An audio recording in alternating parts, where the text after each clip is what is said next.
the VCIF subrecipient orientation meeting. We're so glad to have you with us this morning.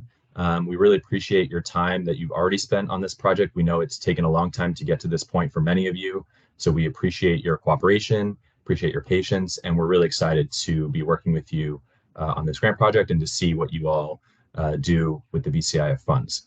Just a couple of housekeeping things. We do have everyone on mute just so we can get through the PowerPoint presentation and get through all the slides and information. But we do have the chat function in Teams. And so if you have a question, please do put it in the chat and we will pause periodically to go over those questions. And then we'll have time at the end as well to answer questions. Training should take about an hour. Please do put your name, agency, and grant role in the chat. If you are calling in to this meeting, if you could please email that information to us. So the email address is info.ocjp@tn.gov. Tell us that you were, which meeting you attended. So today's date, your name, agency, and what role you are on the grant.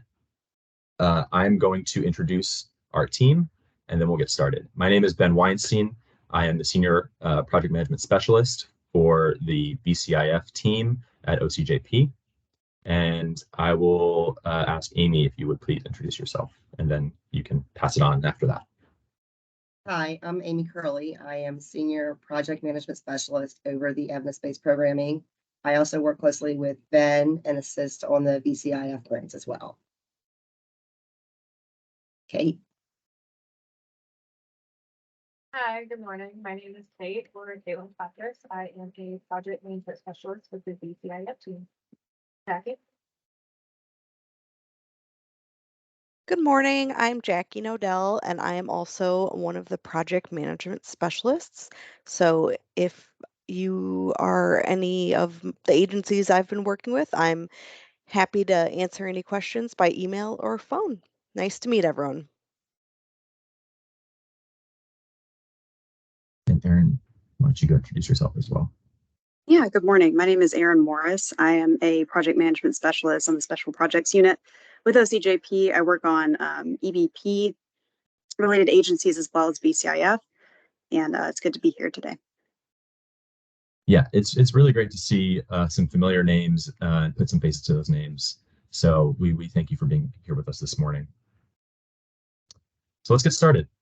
The purpose of this meeting is really to give you all a foundation for starting your grant projects, to answer some common questions about the kind of mechanics of how you use your contract and some important aspects of the grant that we just want to make clear at the outset.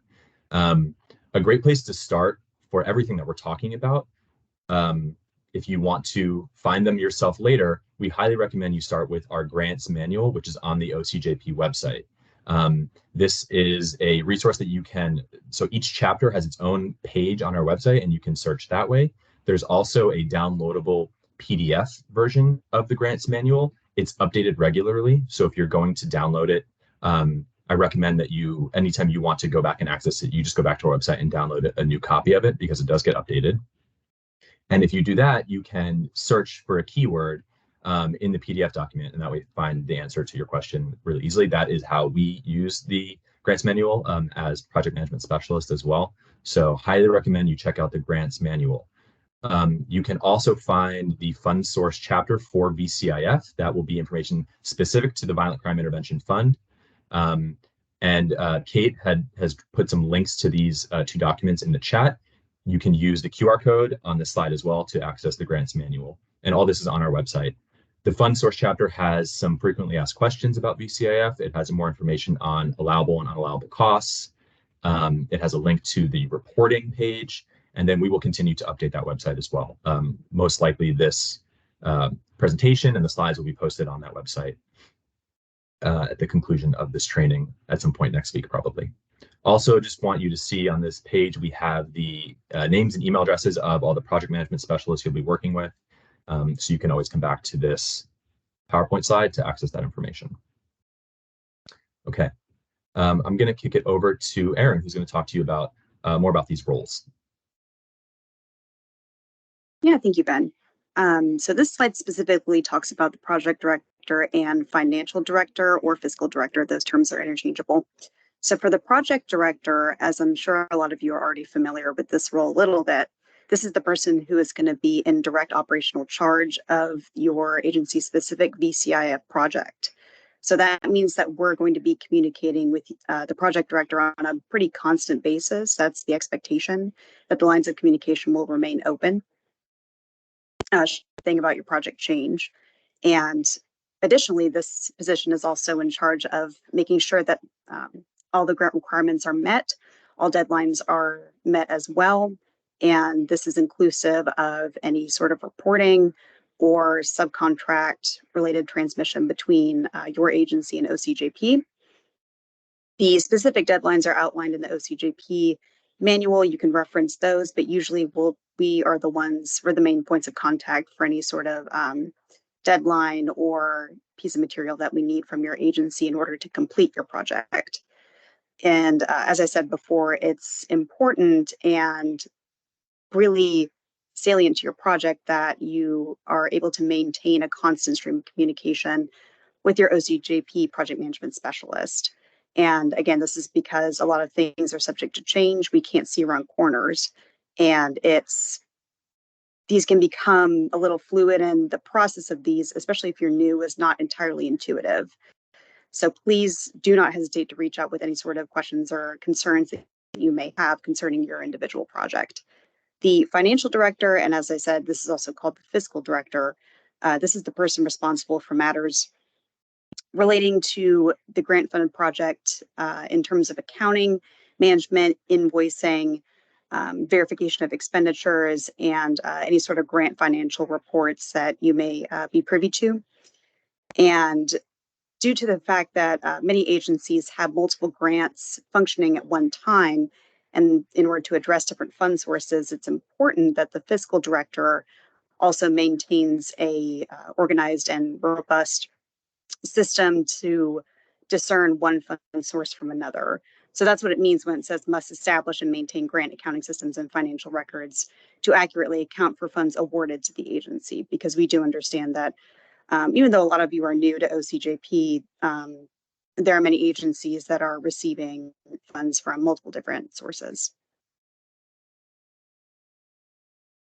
I just want to add before we move on from this slide as well, that the project director role specifically, you may have already been highly engaged in the creating of your application, of getting the agency the contract.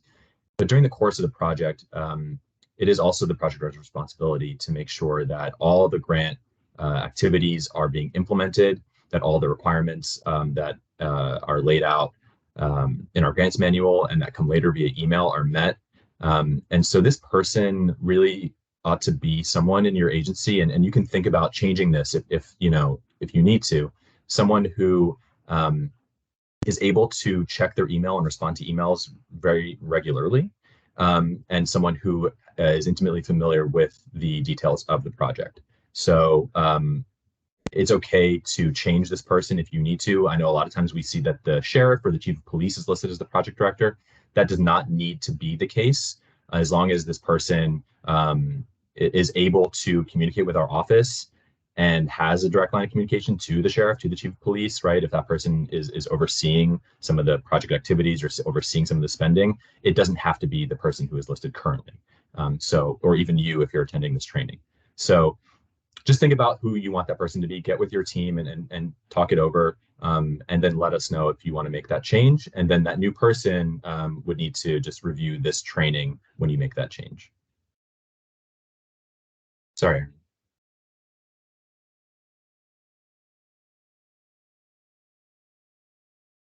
And as is inherent with a lot of fund sources, there are a lot of notification requirements, especially when it comes to the change of any of the three listed individuals. So this is going to be the authorized official. This is the person who is in charge of signature of any sort of grant contract. This is usually the mayor, or in some rare cases, the city manager, the project director, of course, and the financial or fiscal director. So specifically, you can provide this via email. It doesn't have to be any sort of concrete letter or anything, but you have to provide written notification to your specific OCJP project management specialist within 10 days of the date of occurrence in any change in the designation or contact information of those 3 individuals. And this is an important point to note because I think throughout my management time for grants, this is probably one of the things that gets that falls through the most. So we would need to know, of course, because any sort of change in the identity or contact information, email address, physical address of the project director could affect who we communicate with on a weekly basis concerning the stability and organization of your agency specific project. And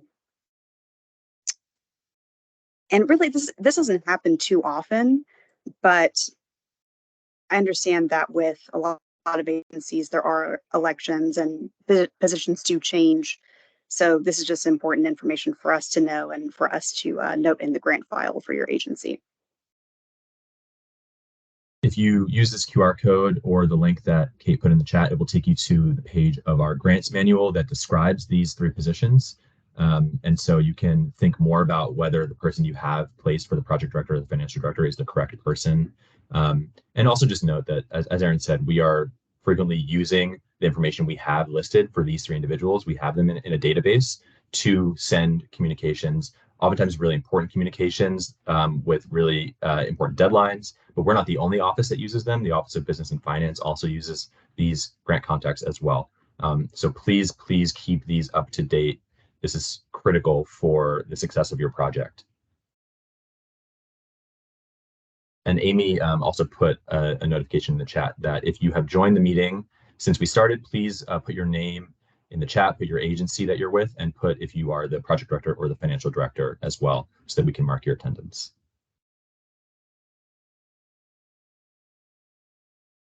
Invoicing. So this is probably one of the more important facets of the overall operations of the grant in general. It is important to note that VCIF is a reimbursement grant. So the idea is that you guys have probably had experience with this before, but your agency spends the funds or spends the funds on the budgeted items that you already have in the executed contract, and then you will invoice the state for reimbursement. So the method by which you do that is that the Office of Business and Finance will send a invoice workbook to your agency once the grant is executed, and it's in an Excel format. And you will also see when you open that up that it has the budget for your agency, and you will be able to enter in the specific amounts that your agency has spent, and you will send them back to OBF, and the email address is listed there. The statutory requirement is that agencies must invoice quarterly. However, for especially newer agencies or smaller agencies, we do recommend that invoicing occurs monthly.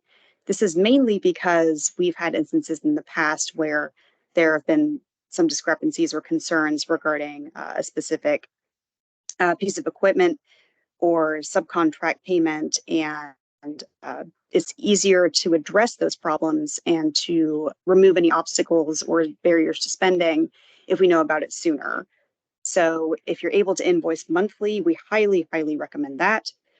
Additionally, please make sure that the address for your agency on file and in the invoice workbook that you will receive from OBF is accurate, because this is where we will be sending the checks once they're mailed. At a minimum, agencies must request reimbursement no later than 30 days after the end of each quarter for all expenses incurred during the quarter in its entirety. So again, you're required by the OCJP manual to invoice quarterly, but we do recommend that monthly invoicing is the practice for your agency. And we understand that once the grant is executed, you have this idea of what you're going to be spending your money on, and the timeline's all set, everything's good to go, and then you actually put it into practice, and then things come up, obstacles get in the way, shipping and handling becomes an issue, and you may not receive it when you thought you would, depending on what piece of equipment it is. Usually it's vehicles that take a minute. That's normal. We expect that.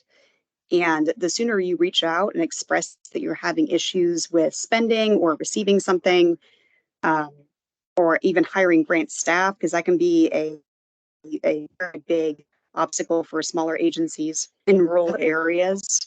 The sooner you reach out to us with those issues and those problems, the sooner we can provide guidance and make sure that you have all the resources and tools necessary to address any barriers to spending. Yeah, that's a great point, Erin. And that obf.grants@tn.gov email address, excuse me, is that is where you will get the address that will be sending you the invoice workbook, and also where you will submit the invoice workbook to when you're ready to submit for reimbursement. That is an email address that is run by a whole number of individuals at OBF. And so there will be someone who is on the other side of that, who's able to answer any questions you have about invoicing as well. They are the invoice finance experts. We are not. We are overseeing your project. And so if you have questions related to invoicing, definitely please feel free to reach out to OBF directly. You can CC your project management specialist as well, but they should be able to answer any questions you have. And we're going to look at an invoice together in a little bit. So this is not the end of this conversation by any means. If you do have any questions, please feel free to put them in the chat. Go ahead, Amy. I'm sorry. One of the questions I get frequently is about the $0 invoicing. So I just wanted to add that you're not required to submit a $0 invoice if you don't have any spending. Obviously, we would be concerned if you're not spending, but for some of you guys, you're going to go ahead and spend out your funding pretty early on. So once that's done, you can go ahead and close out. But like I said, that's just a frequently asked question is, oh, well, if I didn't have any spending, do I still need to send a $0 invoice? And the answer to that is going to be no, you do not. Yeah, great point. And as we look at the invoice together, we'll add a little bit more detail here. We do have a question off the bat, which is, do we request reimbursement once we have issued a PO to the vendor or after we have received the invoice from the vendor? You are requesting reimbursement from the state once you have spent the funds that are listed in your budget. So once the money has gone out to whoever you're paying for the service or equipment, that is when you submit for reimbursement to the state. And please also bear in mind that you're, when it comes to any of these purchases, you're following your agency's internal procurement policies. Nothing in your budget, nothing that you said you were going to purchase or any of the timeline that you said you would purchase on supersedes anything that you have to do for your agency's finance folks and procurement policies.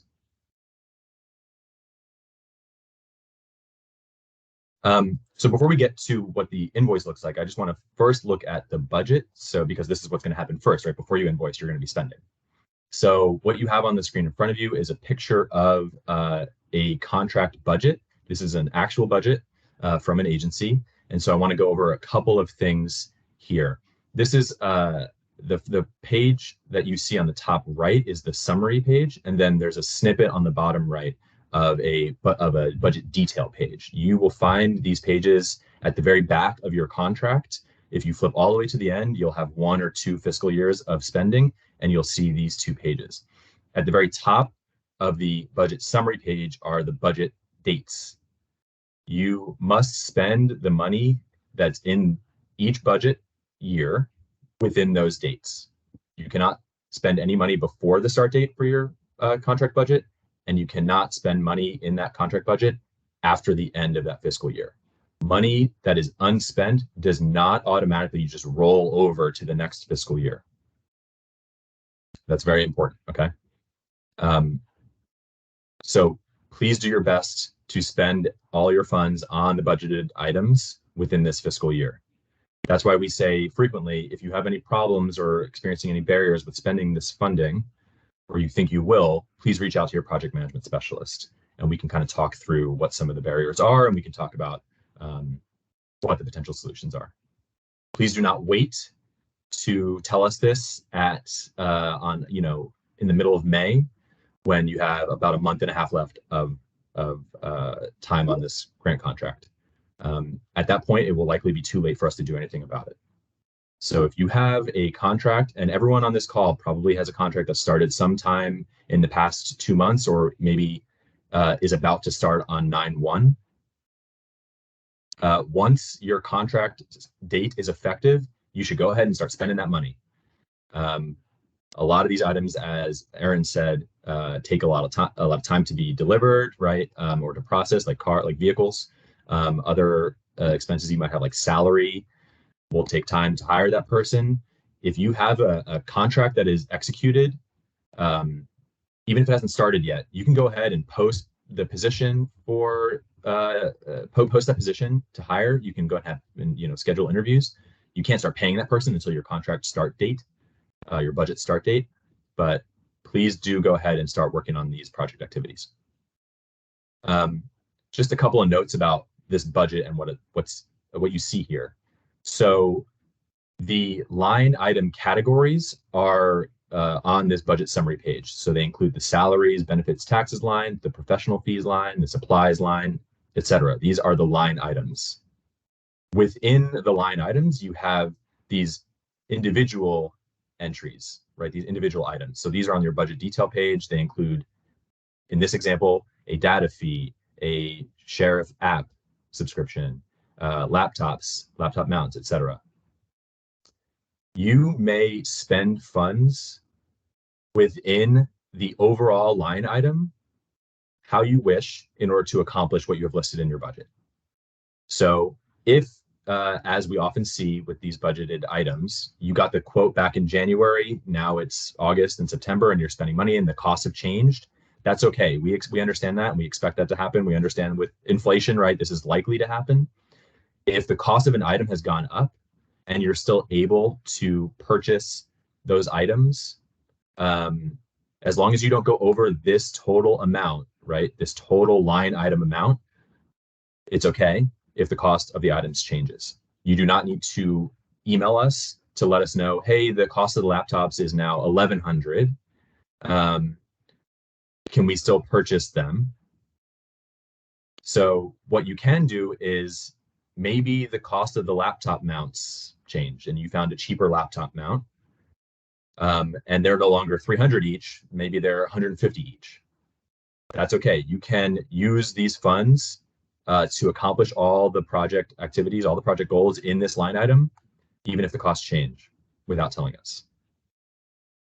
You also don't need to tell us if you said you were going to purchase a certain brand or make or model of an item, and then you decide you want to purchase a different one, or that one's no longer available and you want to purchase a newer one. As long as you're following your agency's internal procurement policies, that's totally fine. You didn't even have to put the brand or make and model, in the budget to begin with, but many of you did because you got that quote, and that's totally fine. Just note that if you're changing that, you don't need to let us know beforehand. As long as you're able to purchase the item and it has the same, application, like it fulfills the same function, that's totally fine. You can continue to purchase that item. Any other changes you have or you want to make to the budget, or any other questions you have, just reach out to us. We'll let you know if it's going to be allowable or if we need any further information. Just reach out to us before you make the purchase, and we'll try to help you figure that out. You absolutely must reach out to your project management specialist if you want to make any changes to a salary line. So anything in this salaries line item, please reach out to us before you spend any money if you're changing what's in this budget. There are a lot of also edge cases here where people want to move money or people want to purchase something that isn't in their budget. All those questions need to be submitted to your project management specialist in writing before you make the purchase, because that is a request and it may not be approved. There are certain requests that people make. For example, if you didn't start spending your money until April or May, and then all of a sudden you realize that what you wanted to buy isn't there anymore, or you can't get all the money spent, that request may not be approved, because the issue is not that there's some issue with the item, but the issue was maybe you waited too long to apply your funds, to apply your contract budget, and that's a problem with implementation, not any problem that's outside of your control. So that's why we really stress that you start spending your funds as soon as your contract budget is effective, and reach out to us if you're having any issues well in advance.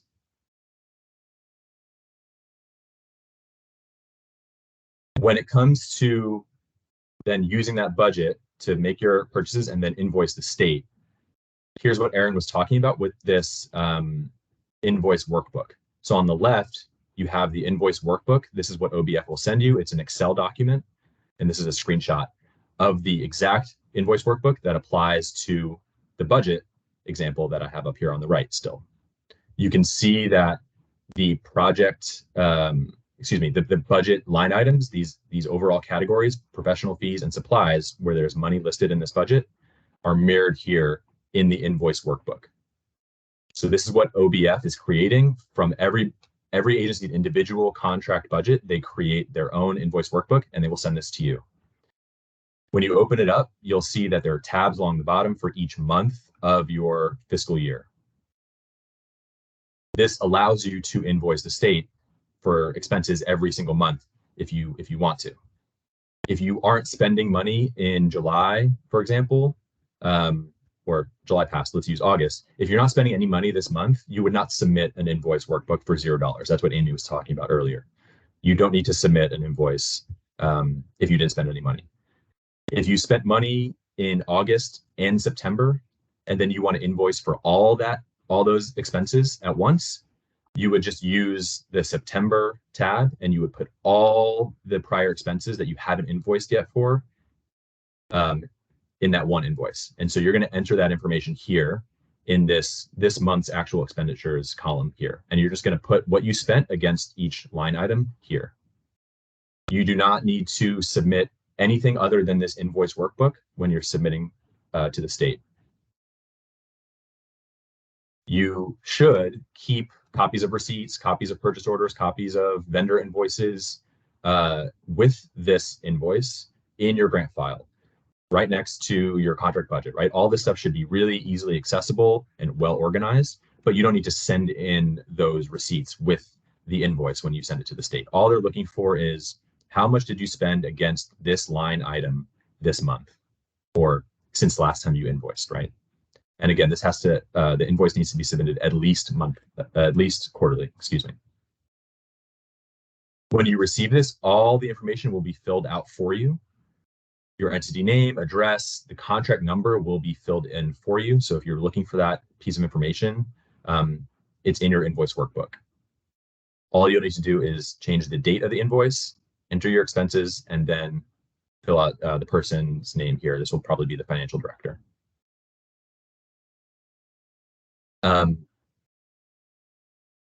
There's one more piece of information I want to share. Oh, if you haven't received your invoice workbook yet, it's likely that there's just a bit of a delay because OBF is the state agency that is doing this for basically all grants across the state. So they're dealing with a lot, especially with the turning over of the fiscal year. If it's been more than a month since your contract started, so you have a contract that started 7/1 or 6/15, and you still haven't gotten your invoice workbook yet, please send an email to obf.grants@tn.gov, and they should be able to send it to you. Check with your financial director first, make sure that one of you didn't receive it. But if you all haven't received this yet, and it's been more than a month since your contract started, you can reach out to OBF. It might take them a little time just to send this to you, just because they're a very busy agency and they're trying to turn these around as quickly as they can. We've got, just with VCIF, we've got over 300 of these that they're going to be working on. OCJP folks, anything from the memory bank that I've forgotten to include here in this slide?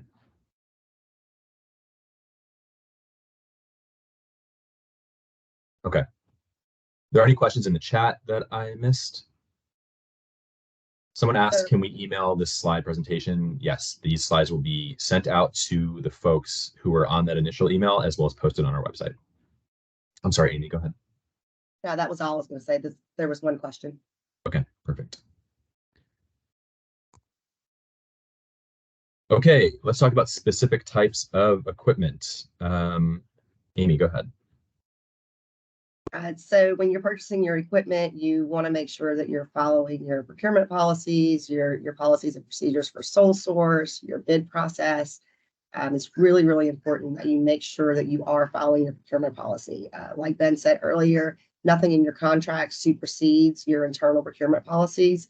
So it's very, very important that you're following those. that you are following Tennessee and federal law. That's really important when it comes to purchasing the drones. Nothing in your contract will supersede what Tennessee and federal law is. So keep that in mind. If you have any questions about the drones, reach out to your project management specialist. They can send you some guidance of some folks that you can contact that can assist you in identifying drones that are allowable. LPRs, and we'll talk more about that here in a minute. Make sure that you're reaching out to TDOT and working with TDOT. Those are required to be purchased on statewide contract. So while we encourage agencies to also purchase other equipment off of the statewide contract, it's not required. The only required equipment that must be purchased off of statewide contract is going to be your LPRs, and you must work with TDOT in the placement of those. All of your radios must be P25 compliant. That's also very important. Any radios that are purchased that are not P25 compliant will be unallowable. Vehicles.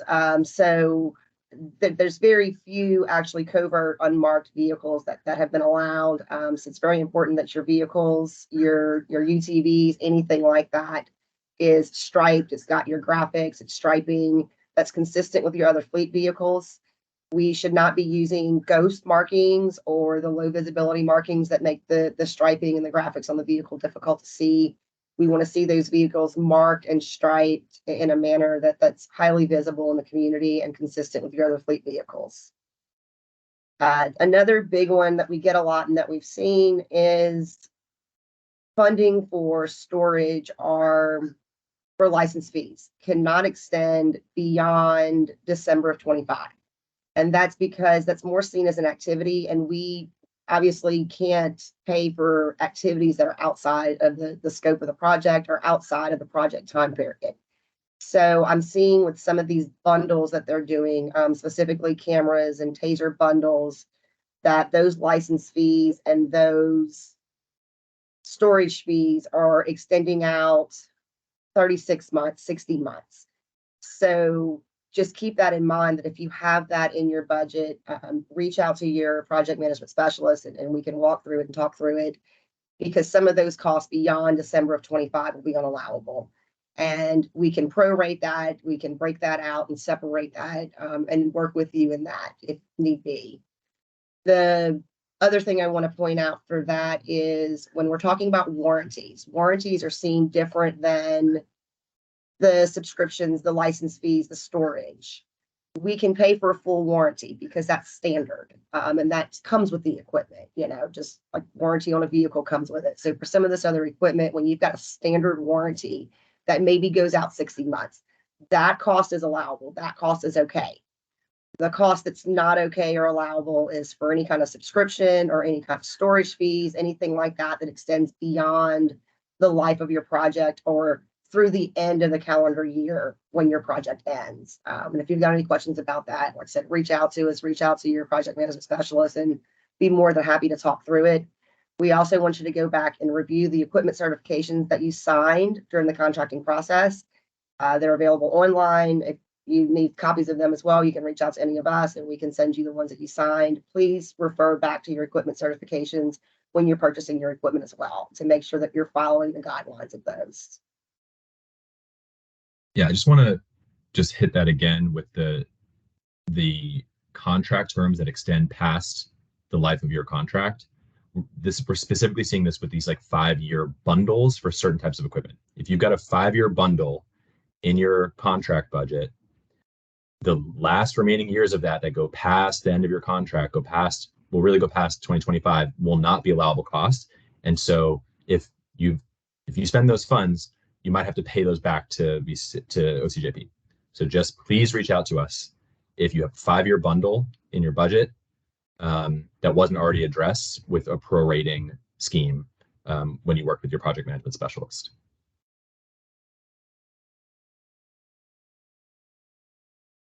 LPRs, again, while we encourage you to purchase, equipment off the statewide contract, LPRs must be purchased off of the statewide contract. You must work with TDOT, Tennessee Department of Transportation, in the placement of those. We encourage you to begin that process early. Reach out to TDOT early on to work with them. They have their process. If you need help with our guidance in getting in touch with TDOT, reach out to us, let us know. We can forward you some information and some guidance there.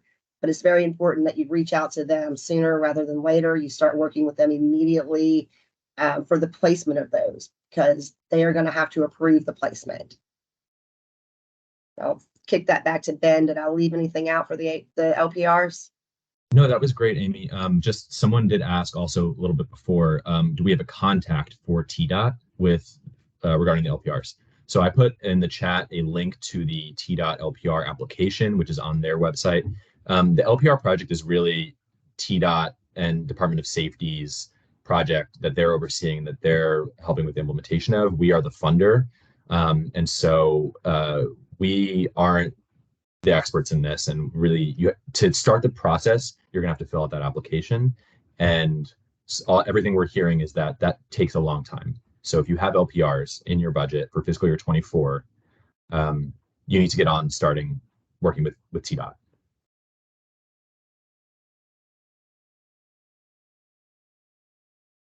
Sorry, Aaron, I think this is you. Mm-hmm. So this covers hiring staff with VCIF fund. This is specifically addressing any positions that you have under salaries in your budgeted contract from FY24 to FY25. In order to properly notify us and so we can maintain up-to-date information on anybody that's within your salary line that's being paid a salary with grant funds, you are to fill out what's called a personnel spreadsheet, and your OCJP project manager should have a copy of this that they can just send to you. But basically what this is a condensed spreadsheet where you can enter in any personal information, not personal information, personnel information for your grant funded staff. So it's date of hire, date of leave, hourly pay, things of that nature.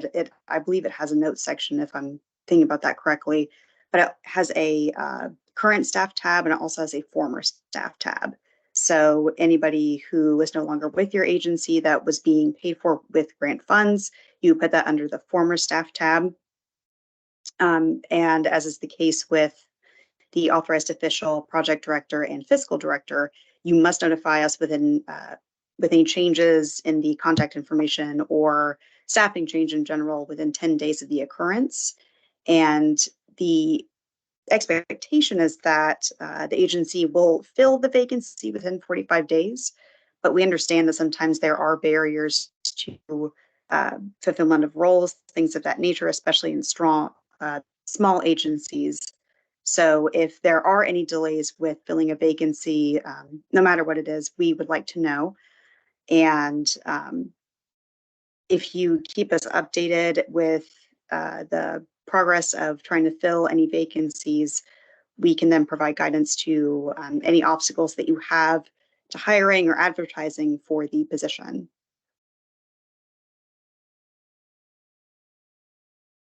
And the QR code here will take you to the place in the manual that talks about personnel policies. It has that personnel spreadsheet linked to on that page as well.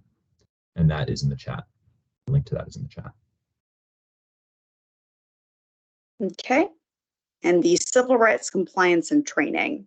All new project directors are responsible for completing the civil rights compliance training within 90 days of the start date of the grant. And you are also, as the project director, you are also responsible for providing periodic training for staff if applicable. If I recall correctly, in my other agencies, once the project director completes the civil rights compliance training, they are given an email receipt of their completion, and you can forward that to us.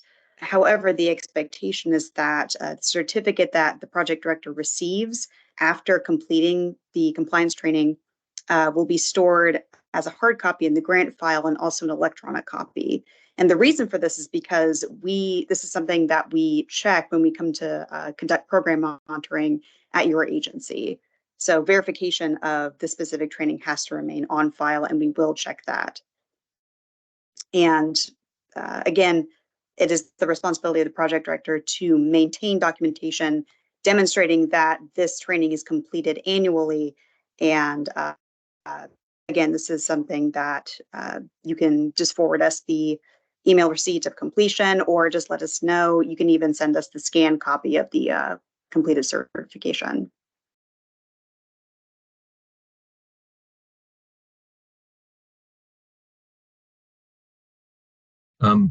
Before I go into reporting, I just want to also just note that we know we're throwing a lot of stuff at you guys as you're trying to implement this project, which depending on the complexity of your budget might have a lot of activities for you to be implementing. We are giving you this information in order to help you have all of it and be successful with the implementation of your grant contract. We're not trying to, give you things so that they trip you up. So if there are questions about this that you're unclear about whether it applies to you or how to go about doing it, please, you can ask now, you can put the question in the chat and we'll address them, or you can ask us at any time. We are all just people here on the other side of these emails. And so, feel free to reach out to any of us in the office. We'll get you to the right place. We'll direct you to the right person. And if we don't know the answer to something, we will find it out for you. So we want this to be as easy for you guys as possible. And so what I'm talking about on the next slide is reporting. And so this can be a bit tricky given some of the legislative language that we were given that created this funding. So I fully expect there to be some questions and confusion about this. Please reach out to us if you're unsure about how to proceed with reporting. So there are two types of reports that you will have to submit for the VCIF grant. One is required for all agencies, and that is the annual report. And then there is also a optional quarterly report that might apply to some of you, and I'll go through both of them. The QR code on this page will take you to that annual report, and I'm going to show it to you here in a minute. Highly recommend that you open this up at some point soon, so that you understand what will be expected of you next at the end of this fiscal year, next July. It will help you immensely as you're implementing your project to track what you're doing. If you look at this report and understand what is going to be asked of you to report on. It's not a complex report, it's not very long, but it does require you to have some track record of keeping a tally of what you've done. If you are the project director and you're the sheriff, you're the chief of police, you have other high-level responsibilities and you cannot keep track of this stuff, you're not going to keep a spreadsheet for all the items you're purchasing or trainings that you're implementing, please designate someone in your office who can do that, who can help you with this. It will make things a lot easier come, a little 10 months from now. And then also want you to know if you have things in your contract that you're purchasing a bunch of equipment and then you're going to be done. And that's your whole contract, that's your whole project, and you complete it within 4 months, within 6 months, you can go ahead and fill out that annual report as soon as you're done. You do not need to wait till the end of the fiscal year to fill it out if you've completed all the project activities that you had to complete in this fiscal year. So I'm going to come back to the quarterly report. I want to show you guys the annual report first. So this is the annual report. It is on a website called FormStack, which is the website that we use for all reporting. A link to it is in the chat here. We will send it out to you as well. And then you can also find it on our website or email us if you need it. It is not the easiest website to use. If you want to start your report and then come back later, what you have to do is scroll all the way to the bottom, click the Save and Resume Later button. It's going to generate a link and you'll save that link. And then you can come back and continue working on your report. But as you can see, it's really not very long. There's some basic information you have to fill out, like which contractor you're reporting on, if you have 2 different VCIF contracts, who you are, who's filling out this report. And then there's 2 sections. The first section is about the outputs or the things that you are doing and tracking with VCIF funds. This will mirror what you have in your section E of your scope document. So that scope document is found in your contract. It is after the signature page and before the budget. And if you go down to the section E in that scope document, you'll see the things that you said you were going to count the things that you said you were going to do, right, are going to fall into at least one of these categories, or if they don't, there's this other category here. And so what you'll do is for everything that you did during that fiscal year, so during fiscal year 24, you're going to check, okay, I purchased equipment. You'll check that box. You'll tell us how many different types of equipment you purchased. You'll select that number. And then for each piece of equipment, you'll tell us about that equipment, what it was, how many you bought, and then the price of that equipment. And you can check multiple boxes here. If you also were training staff with VCIF funding, you'll check that box. It will ask you, how many staff did you train? The number of training hours that VCIF funds supported. So these are the types of things that you need to track. Let's do another one. If you were hosting community engagement events, it will ask you, how many events did you host? What are the names of those events? And so you can, again, choose the number here, and then you'll list the names of the events. So come to this report, check these boxes, see what the things are going to be that we're going to ask you about. Number of hotspots that you targeted, right? You'll just choose the number. So again, this is very, very simple. We're not asking you to do a lot, but it will be helpful if you're tracking this as you're going along. The next section, and this is really the last section where you're generating any information. Section 4 is just asking you some multiple choice questions. Section 3 is asking you about progress you made toward the objectives that you listed in your scope document. So if you go to section B, you're gonna see that list of goals, objectives, and activities. And what this question is asking you is, how many goals did you list? So not how many goals did you address in the fiscal year, but how many goals do you have? You'll choose the number, and then you'll tell us 2 things about each goal. What progress have you made?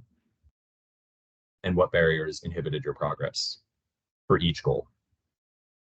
And that's it. That is the annual report. So I encourage you all to come here, check it out. Let us know if you have any questions. The other report that you might have to submit is a quarterly subcontract for services report. The language of this is a little bit tricky, but what we want you to take away from this is you will have to fill out this report if your agency is passing funds or equipment to another agency. That could be a nonprofit, it could be another law enforcement agency that you're partnering with. But if any of the money you're getting from the state or any of the equipment that you're purchasing with VCI funds is going to go to another entity, you need to fill out this report.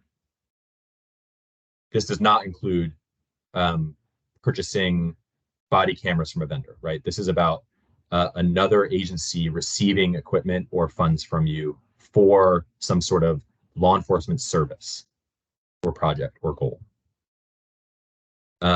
If you have a question about whether you have to complete this report, please reach out to us, and then we're also going to be issuing some further guidance on this closer to the due date. But the next due date for this quarterly report will be October 31st, because that covers the first quarter of this fiscal year. This requirement is a part of the actual state allocation of funds that created the VCIF grant. So the legislature is requiring this report. What they're going to require from you is just tell us, well, who you are, and then you're telling us what agency did you give the funds or the equipment to? What is the dollar value of what you pass through? So if it's just money, you'll tell us how much, and if it's the equipment, you'll tell us the value of that equipment, where that agency is located, and what the purpose of the subcontract or that, the pass through, what the purpose of it was. And you'll have to tell us that every month if this applies to you. I fully expect that there will be questions about this, whether this applies to your agency. So we understand that this is not always clear. We wish it were more black and white, but it's just simply not.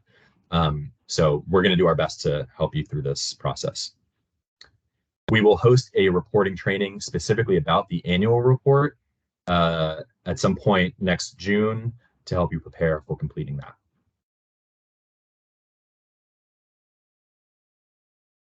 Oh, one last thing about this quarterly report and the passing of funds and equipment. If you are passing funds to another agency, if you're passing equipment to another agency, that agency needs to fill out the certification packet. There's a link to that in the chat. You receive that packet when you receive your contract to sign. So if the agency that you're partnering with to pass funds or equipment has not filled out that certification packet already, we do need that sent back to us, and we will file that and keep that on file.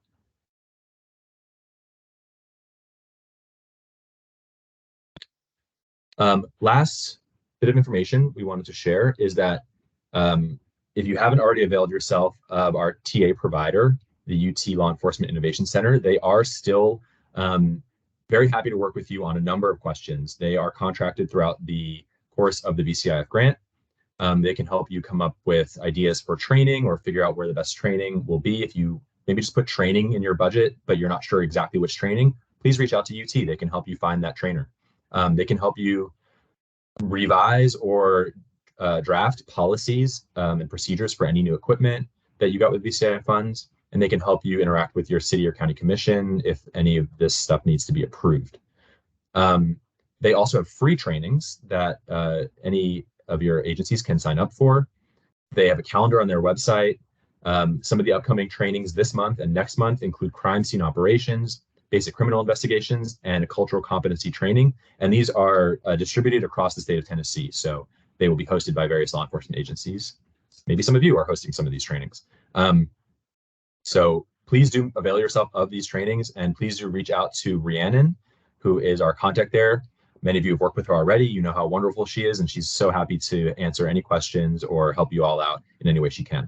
The QR code here will take you to their website, and there is a link in the chat as well. We do have a question here in the chat. It was discussed that detailed staffing information would need to be provided for hiring staff. What if only paying overtime? Will we still need that detail if only paying overtime? Aaron, you might have a line on this with working with EBP a little bit more. I think there is, I don't know if you, well, you do need to track your overtime expenses. Absolutely, yes. The question of whether it needs to be in the staffing spreadsheet, I think you probably could use that staffing spreadsheet. Aaron, do you have any thoughts on this?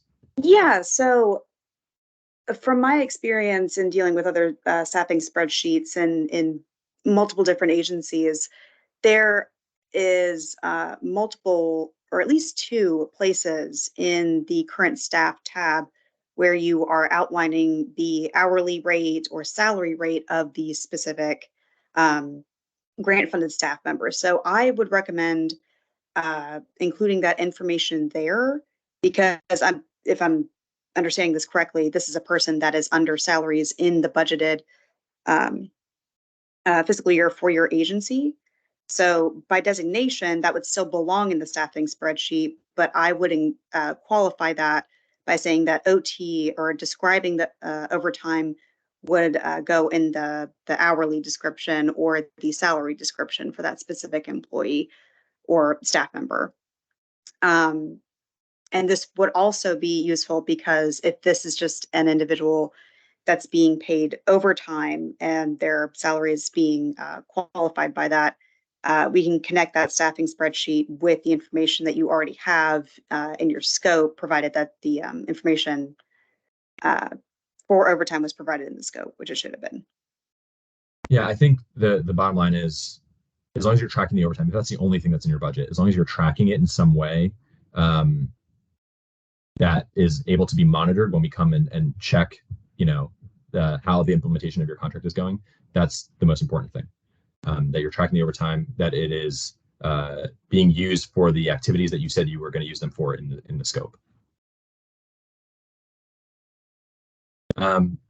So at this point, we have reached the conclusion of the training. We have gone over all the slides. And so that is all the information that we feel you need to have at this point to be able to start implementing your project. It's not exhaustive. There might be future communications from our office. And we are also more than happy to answer any questions we can as they relate to maybe specific issues you've come up with as you're starting to implement your projects. But anything any questions you have about your budget, about changing anything related to your project, please submit those in the form of a request in writing to your project management specialist. That is going to be the best way to get any individual issues resolved.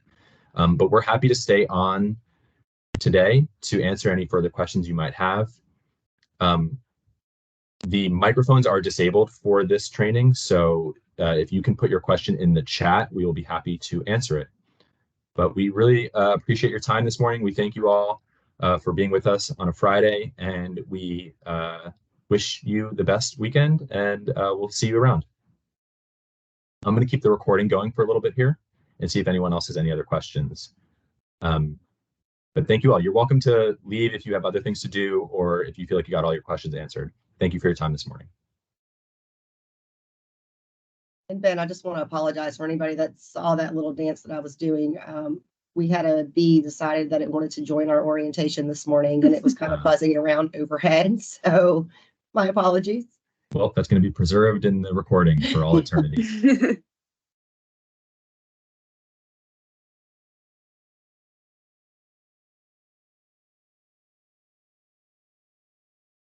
If you do have a question and it's just taking you a while to type it out, we'll stick it out here for a little bit longer.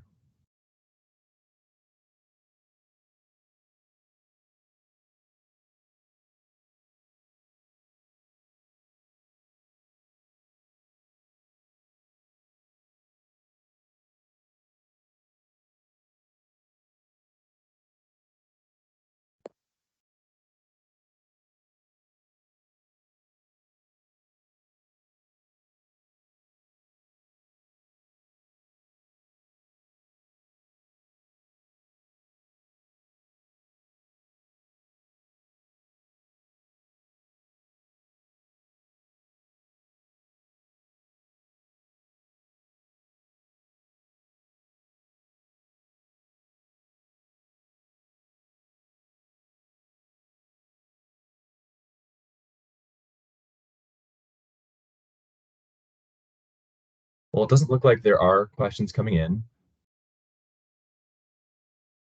Usually, right when I say that, there's one more question that like sneaks through.